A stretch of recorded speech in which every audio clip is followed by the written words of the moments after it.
Mari mengenal masa awal kanak-kanak. Dalam periode ini ada hal yang paling penting dalam perkembangan anak. Yang pertama, kita akan mengenal moral.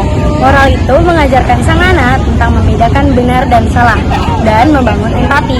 Contohnya, yang pertama, mengucapkan terima kasih ketika diberi bantuan. Yang kedua, memberi salam ketika bertemu orang yang lebih tua. Yang ketiga, tidak berkata kasar. Dan yang keempat, memberi bantuan kepada orang lain jika dibutuhkan. Jadi yang kedua adalah minat.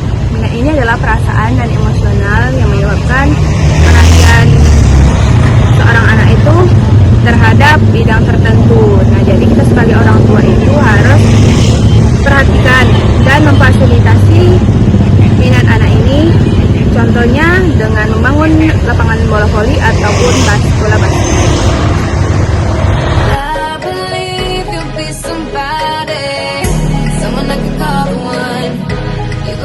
Yang ketiga, ada tahap perkembangan tentang seks. Pada masa kanak-kanak awal, mereka berada di tahap falik, yang mana mereka akan memahami konsep-konsep dasar tentang tubuh, gender, dan batasan-batasan privasi lainnya.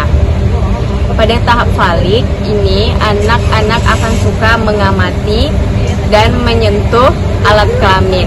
Pada fase ini sering terjadi pada anak laki-laki. Yang keempat itu ada keluarga. Keluarga berperan penting dalam membentuk identitas dan nilai-nilai anak serta memberikan dasar keamanan dan dukungan emosional. Contohnya itu yang pertama, orang tua memberikan kasih sayang. Kemudian yang kedua, penghargaan. Yang ketiga, pengakuan dan arahan kepada anaknya. 5. Kepribadian, yaitu perkembangan kepribadian melibatkan penemuan identitas diri, pengembangan keterampilan sosial, dan pengembangan karakter.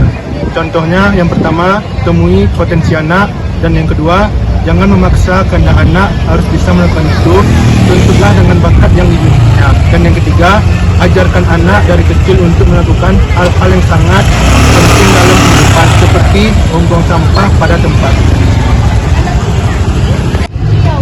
Nah, yang terakhir ada bahaya dan kebahagiaan.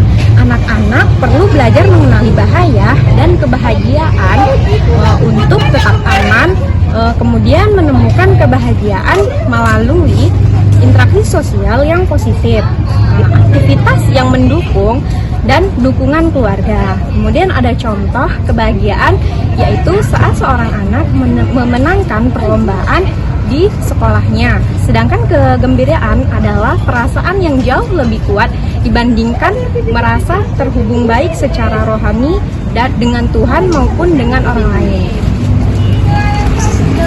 Teman, kesimpulan kita pada materi ini yaitu masa kanak-kanak awal merupakan masa peralihan dari lingkungan rumah ke lingkungan sekolah, sehingga anak-anak membutuhkan waktu untuk beradaptasi. Mereka akan terus berkembang dengan adanya bimbingan dari keluarga dan guru, didukung oleh kognitif anak yang mampu untuk berpikir.